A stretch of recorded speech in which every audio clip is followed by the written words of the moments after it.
Good morning all of you. आप सभी का एक्सलेंट ऑनलाइन क्लासेज में वेलकम है। मैं रविंदर सर आप सब के लिए टेट एग्ज़ाम में सफल होने की कुछ महत्वपूर्ण बातें बताने जा रहा हूँ।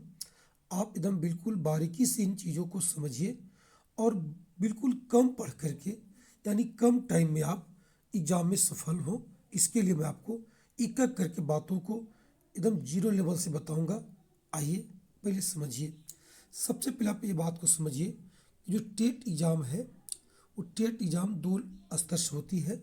एक सेंट्रल का होता है, एक आपको राज्य का होता है।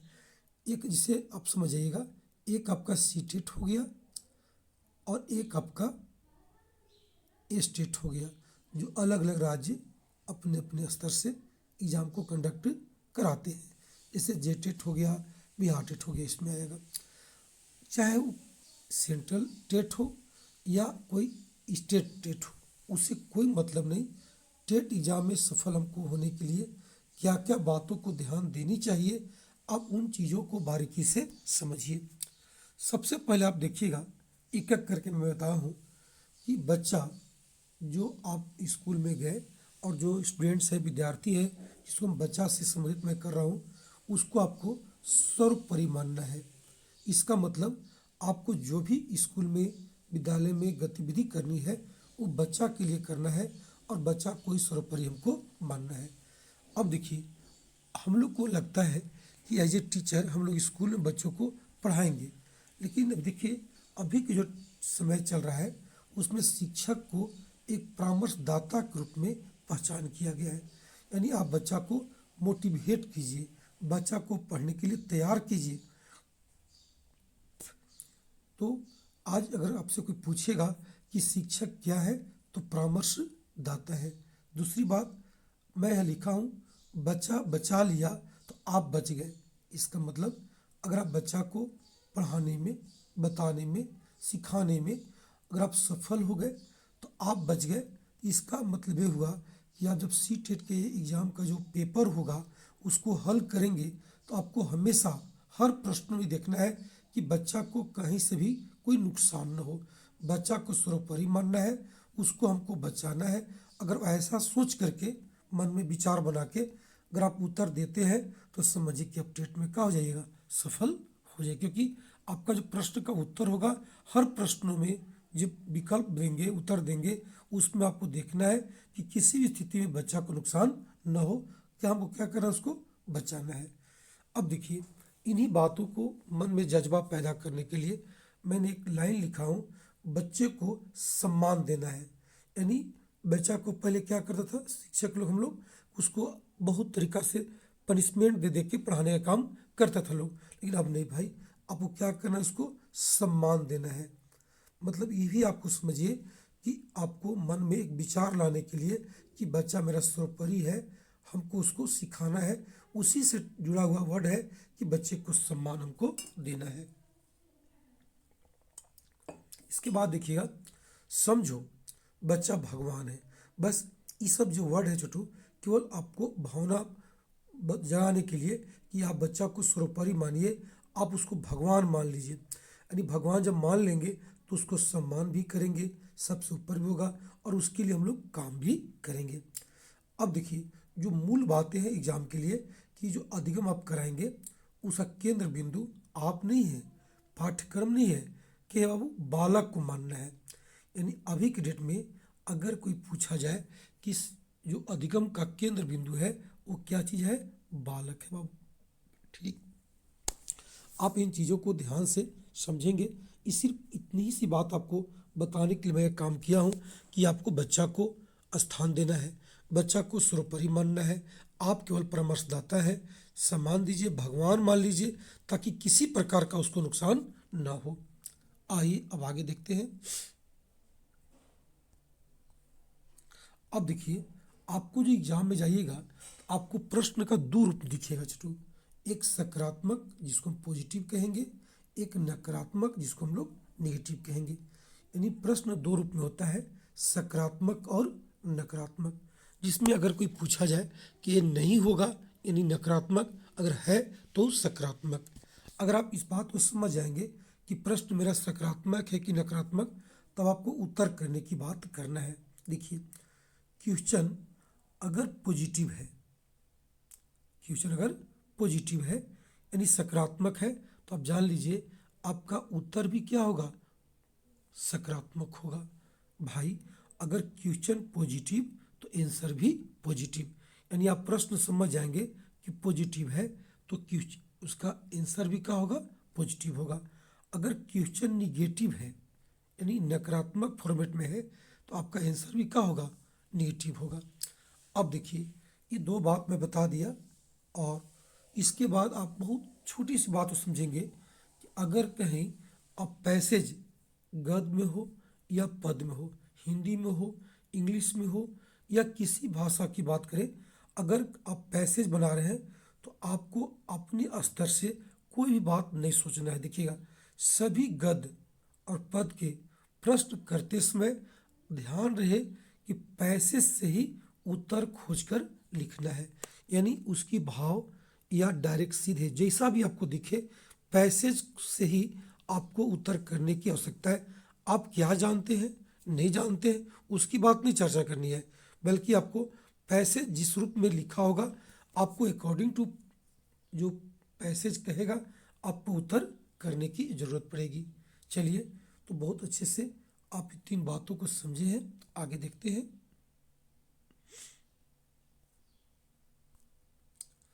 अब देखिए, यहाँ लिखा हुआ है कि अगर आपके प्रश्न में कहीं भी उपरोक्त सभी दिया है या ए बी, तो दोनों विकल्प जैसे ऑप्शन को प्राथमिकता आपको देना है, या तो उपरोक्त सभी या ए बी दोनों।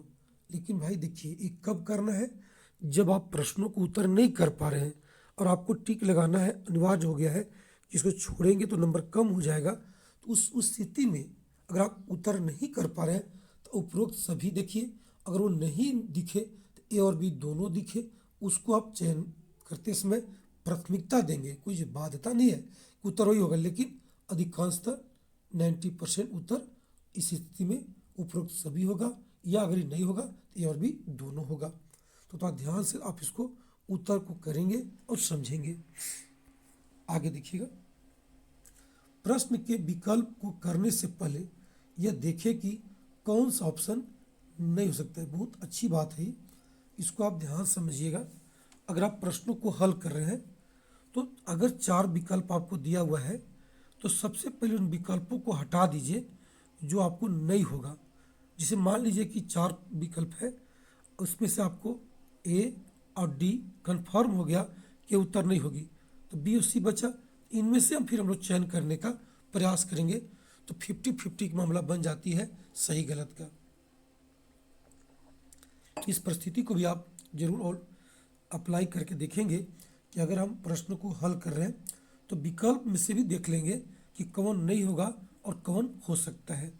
चलिए, उसके बाद देखिएगा, आसान प्रश्नों में अधिक समय दें। कहने का तात्पर्य यह है कि अगर प्रश्न बहुत आसान आपको दिख रहा है तो कहीं न कहीं उसमें कुछ न कुछ ऐसी बातें रखी जाती है ताकि छात्र उसमें उलझ जाए और बहुत जल्दी से उत्तर करके निकले और गलती कर बैठे। बस आपको उसको देखना है, एक बार मैंने बहुत बारीकी से देखना पड़ेगा, छोटा सवाल होने के बावजूद भी, कि कहीं इसमें कुछ लूप होल्स तो नहीं है, ताकि कहीं हमको उसमें कहीं मिस तो नहीं कर रहा हूँ। जरूर एक बार उसको समय दे के देख लीजिएगा। हाँ, अगर जटिल प्रश्न है, बड़े प्रश्न है, आपके पास टाइम बहुत कम बचा है, तो आप जान लीजिए जो 4 आंसर का विकल्प होगा, सबसे बड़े विकल्प का चयन कर लीजिए। आपको जान लीजिए कि 99% आपका उत्तर सही होगा। अब आइए आपको बता दें कि कुछ मैं आपको वर्ड बता रहा हूँ किसके लिए, आंसर करने के लिए। और जो प्रश्न मेरा होगा उसको देखने के बाद हमको जो पता चला था कि मेरा प्रश्न कौन पॉजिटिव है, कौन पॉजिटिव प्रश्न है और कौन सा निगेटिव प्रश्न है। अगर आप इस बात को समझ गए होंगे कि पॉजिटिव निगेटिव प्रश्नों को समझना, तो जो किसी भी स्थिति में यस बोल रहा है, हाँ कर रहा है, यानी उसका पॉजिटिव व्यू है, तो पॉजिटिव क्वेश्चन कहलाएगा। और जिसमें नहीं पूछा है, जो कौन नहीं होगा, ये आपका निगेटिव क्वेश्चन होगा। तो अभी आपको जस्ट बताए थे कि पॉजिटिव प्रश्नों के लिए आपको पॉजिटिव आंसर देना होगा। ठीक है, पॉजिटिव आंसर आपको करनी होगी। अब आप कैसे पॉजिटिव आंसर को समझेंगे और निगेटिव के लिए आपको निगेटिव आंसर करना होगा। तो भाई अब आपको लिए मैं एक छोटा सा ट्रिक बता दे रहा हूँ कुछ वर्ड के माध्यम से, कि किस प्रकार से आप समझेंगे कि मेरा पॉजिटिव आंसर होगा। उसके लिए हम क्या किए हैं, कुछ पॉजिटिव टैग वर्ड लाए हैं और कुछ निगेटिव टैग वर्ड। आप एक एक करके पॉजिटिव वर्ड को पहले देख लीजिए, उसके बाद निगेटिव देख लीजिएगा, और बस इस चीज़ अगर वर्ड को समझ आते हैं तो आपका आंसर करने में बहुत ही सहूलियत मिल जाएगी। आइए देखिएगा, जो सबसे पहले मैं पॉजिटिव वर्ड लाता हूँ, इस पर क्या लिखा हुआ है, बाल केंद्रित। अभी जस्ट बताया कि नई शिक्षा नीति में जो शिक्षा केंद्र बिंदु है वो बालक है। तो अगर कहीं चाइल्ड सेंटर्ड यानी बाल केंद्रित शिक्षा की बात कर रहा है तो आपका पॉजिटिव होगा। अवसर, ये तो बहुत सटीक उत्तर है। अगर किसी भी प्रश्न में जो विकल्प दिया होगा उसमें बच्चों को अवसर देने की बात किया है, अपॉर्चुनिटी की बात किया है, तो आपका उत्तर पॉजिटिव कहलाएगा। सहभागिता यानी कोऑपरेशन, अगर बच्चे कक्ष में एक दूसरे से सहयोग करके, पूछ करके या अधिगम एमएल मैंने मैच्योर लर्निंग करके अगर सीखने की बात कर रहे हैं तो वहाँ पर सहभागिता की बात है, जो आपको पॉजिटिव वर्ड की ओर इंडिकेट करेगा।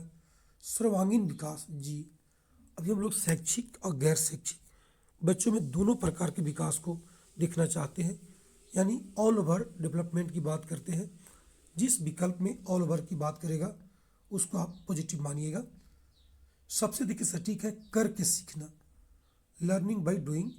अगर कहीं बच्चों को करके सीखने की बात कही गई है तो सबसे सटीक उत्तर होगा जी। अब देखिएगा जिज्ञासा, जिज्ञासा के बारे में कहा गया कि अगर बच्चे में पढ़ाई के प्रति, स्टडी के प्रति, जानने के प्रति अगर जिज्ञासा आ जाए तो वह समझिए कि उसके लिए एक बहुत ही सकारात्मक पक्ष की बात होती है। प्रोत्साहन, अधिगम में आपको बच्चों को हतोत्साहित नहीं करने की बात करनी है। जब भी बात करना है तो प्रोत्साहन की बात करना है, ये आपका पॉजिटिव सेंस में हो जाएगा।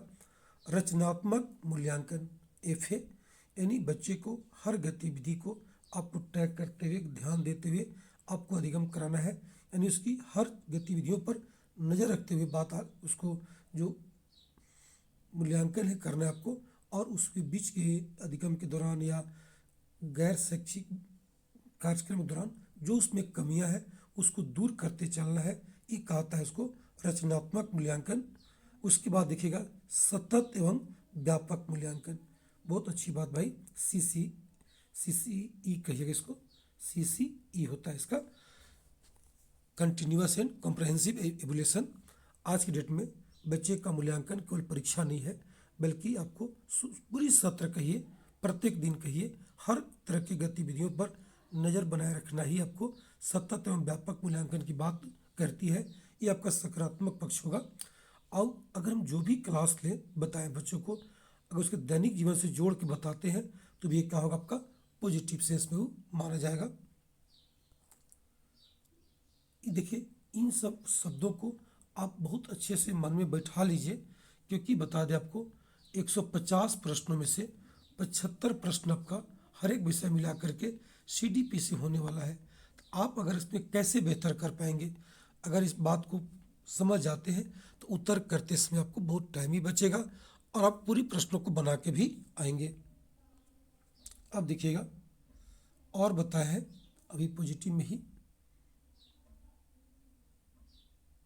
देखिए क्या लिखा हुआ है, मातृभाषा। अगर कहीं भी कोई ऑप्शन में आपको बच्चों के लिए मातृभाषा में शिक्षा देने की बात का है तो कहीं ना कहीं आपका क्या होगा, पॉजिटिव होगा। इंक्लूसिव एजुकेशन, समष्टि शिक्षा। आज की डेट में चाहे क्लास में बच्चे किसी भी वर्ग के, समुदाय के या शारीरिक या मानसिक किसी प्रकार का अगर कोई एक दूसरे से अलग भी है तो आपको सबको एक साथ आपको शिक्षा देने की बात कही जा रही है, उसको कहते हैं समष्टि शिक्षा। अगर कहीं आपको विकल्प में दिखता है तो आपका पॉजिटिव माना जाएगा।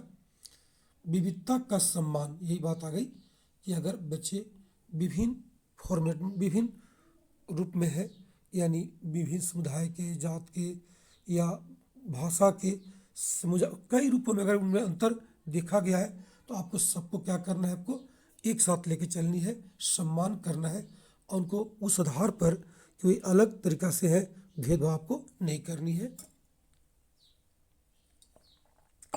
अपसारी चिंतन, देखिए अपसारी चिंतन जो डाइवर्जेंट थिंकिंग है इसको भी आपको अपनाना होगा, यानी बच्चों को सोच को डेवलप करनी होगी। जो भी मुद्दा आती है उसमें बच्चे कैसे अपने आप को सोच के उसको कई रूप में मतलब विभिन्न प्रकार से सोच करके अगर हम रिजल्ट तक पहुंचा रहे हैं उनको, उसको अपसारी चिंतन कहा जाता है। इसको ध्यान रखिएगा। अनुरूपक एनालॉजिकल थिंकिंग, यानी एकदम बिल्कुल एनालॉजिकल, यानी उसको जो चिंतन करनी है, जैसे चार समूह दिया है, चार का समूह बनाया, उसमें कोई अलग किस टाइप से है, इसको भी आपको ध्यान देते हुए आपको काम करनी होगी। इसके बाद देखिएगा बच्चों के साथ देखिएगा चर्चा करना, ये बहुत ही पॉजिटिव वर्ड में जान ला देगा कि अगर आप बच्चे के साथ कोई टॉपिक पे चर्चा कर रहे हैं, बात कर रहे हैं, तो बच्चे में अपने अंदर की जो भाव है उनको प्रकट करने का अवसर मिलेगा और अपनी बेहतर से बेहतर स्थिति में आ पाएंगे। अगर बच्चा कोई गलत कर रहा है, विद्यालय नहीं आ रहा है या स्कूल में उसका गतिविधि ठीक नहीं है, तो उसको आप पनिशमेंट न दें, बल्कि उसके कारण वो पता लगाए कि आखिर क्या कारण से बच्चा इस तरह से गतिविधि में संलिप्त है। यानी आपको बच्चों से अब सीधे तौर पर उनकी गलती के लिए पनिशमेंट नहीं देनी है, बल्कि क्या करनी है, कारण का पता लगाना है।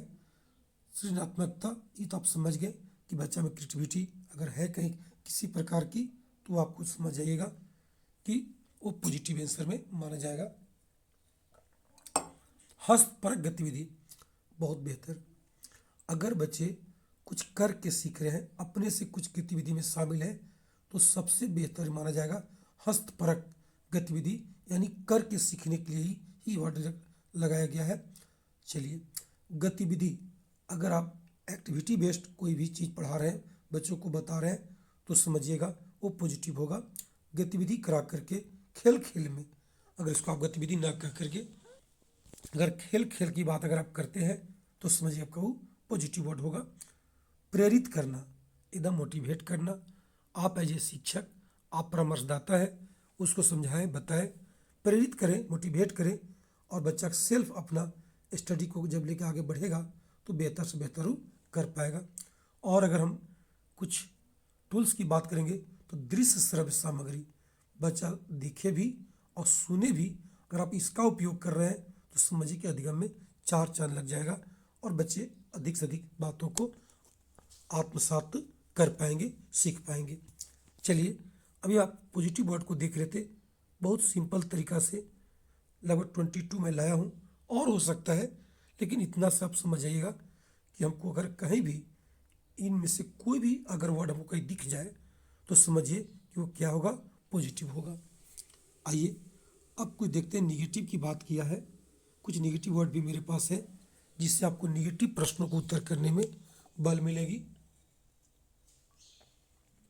देखिए क्या है, अगर कहीं भी पुस्तक केंद्रित या शिक्षक केंद्रित शिक्षा की बात कर रहा है तो आपका निगेटिव होगा।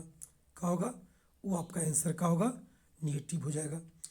लैंगिक असमानता, अगर कहीं से भी अगर जेंडर इनइक्वलिटी की बात कर रहा है, लड़का लड़की में भेदभाव की बात कर रहा है, तो वो आपका क्या हो जाएगा, वो भी आपका उत्तर क्या हो जाएगा, निगेटिव हो जाएगा।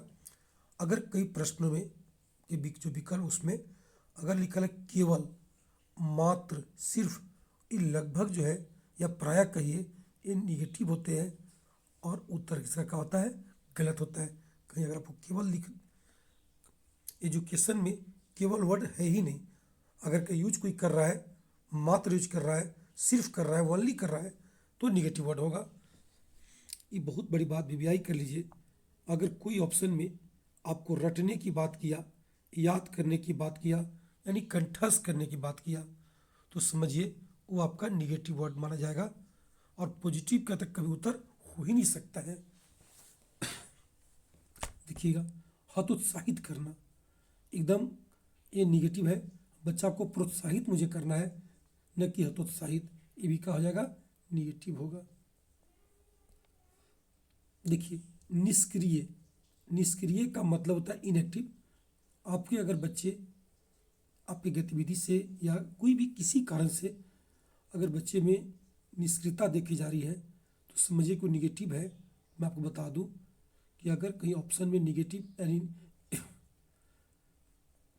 आपको निष्क्रिय अगर लिखल कहीं मिल जाए तो समझिए कि निगेटिव वर्ड माना जाएगा। अगर कहीं वैज्ञानिक शब्दावली की बात किया, नहीं भाई, इसमें इसका कोई भी रोल नहीं है। आप बच्चे को अपने भाषा में समझाइए। अगर व्याकरण की बात करता है, ग्रामर की बात करता है, तो भी निगेटिव वर्ड है, क्योंकि आपको बताऊं मैं कि अभी जो जिस बच्चा की मैं बात कर रहा हूँ उसके लिए आपको एकदम अपनी भाषा, मातृभाषा का यूज करनी है। तो कहीं ना कहीं अगर इस तरह की बात करता है तो गलत माना जाएगा। तो देखिएगा, ये निगेटिव वर्ड और पॉजिटिव वर्ड आप जो देख रहे हैं तुलनात्मक देख लीजिएगा, बहुत सिस्टमेटिक रूप से आपको समझ में आ जाएगा और याद करने में आपको बल मिलेगा। ये देखिए,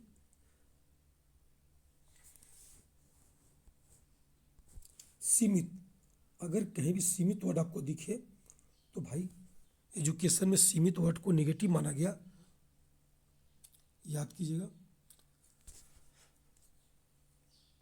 अगर देखिए, अगला है खाली स्लेट।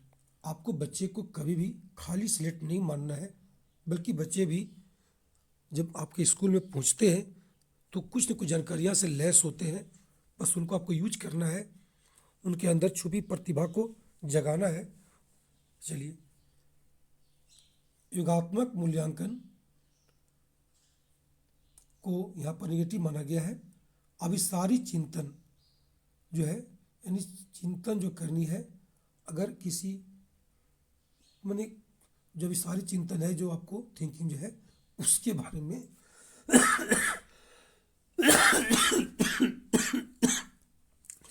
जो अभिसारी चिंतन है उस, अब देखिएगा 12 अभिसारी चिंतन, इसमें जो कहा गया है कि आपकी जो बच्चे को सोचने का जो तरीका है उसको वाइड करना है, हमको लिमिट नहीं करना है। यानी जो लिमिट किया एक बिंदु पर ला कर रख देगा उसको कहते हैं हम लोग अभिसारी चिंतन, और जो फैलाव करेगा उसको कहते हैं अपसारी चिंतन। तो हमको अपसारी चिंतन पॉजिटिव है और अभिसारी क्या हो जाएगा, निगेटिव।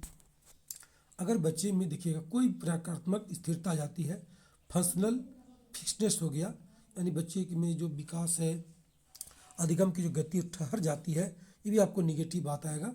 अगर कहीं भी हम तुरंत बताए थे कि अभी जो एजुकेशन में बात चली है वो चलिए समावेशी शिक्षा का, तो आप इस बात को समझिए, आपको अलग से आप कोई भी टीचर की बात नहीं करना है, विशेष शिक्षा की बात नहीं करना है अलग, या विशेष कक्षा की बात नहीं, सबको एक साथ हमको लेके चलना है।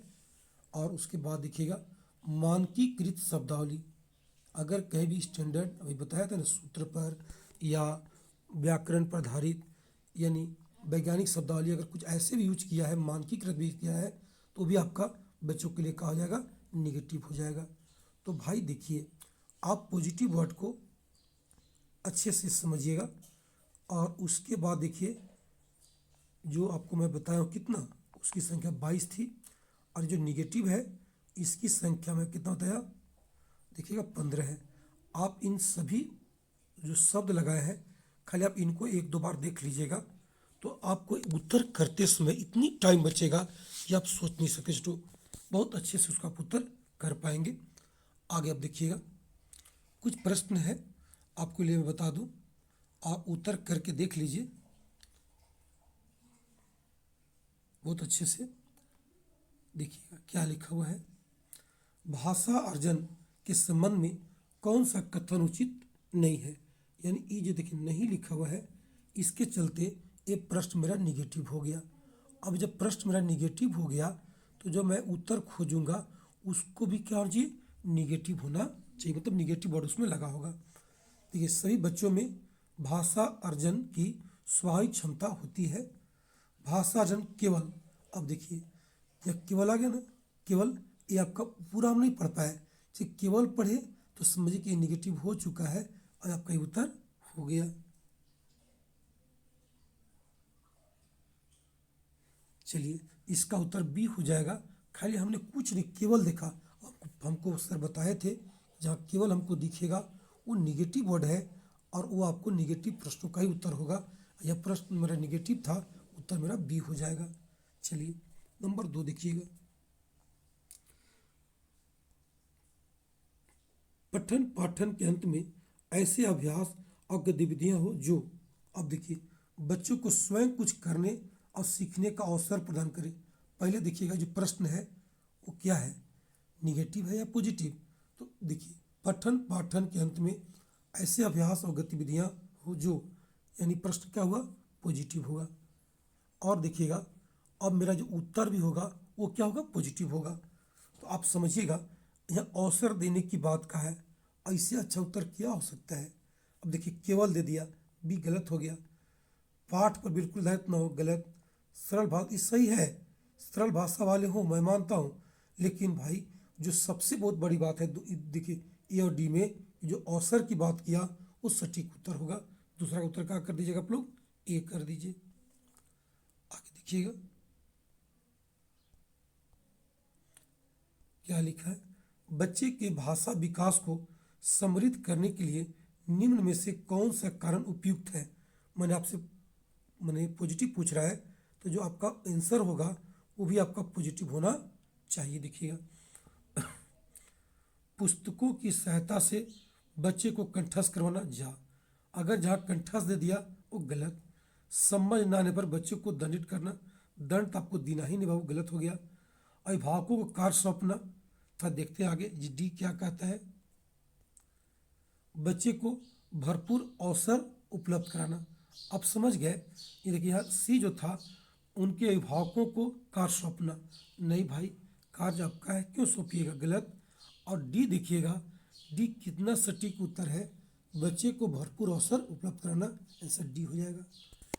धन्यवाद, आपने पूरी सेशन को देखा। मैं आपको बता दूं कि इसका मैं सेकेंड पार्ट लेकर बहुत जल्द आ रहा हूं, जिसमें आप पूरी CDP का चैप्टर 1 से लेकर के कंप्लीट सिलेबस को मैं एक समरी टाइप के आपको बीच में रखूंगा, जो बहुत कम टाइम में आप उसको अध्ययन करके आप सीटेट जीटेट को पास कर सकते हैं। बशर्ते आपको एक बार अगर आप पूरी कंप्लीट सिलेबस को कवर किया है उसके बाद उसको आप पढ़ेंगे तो समझिए कि आपको तैयारी करने में 100% अचीव करने में कोई कठिनाई नहीं होगी। चलिए धन्यवाद, फिर मिलते हैं बहुत जल्द अगले क्लास में।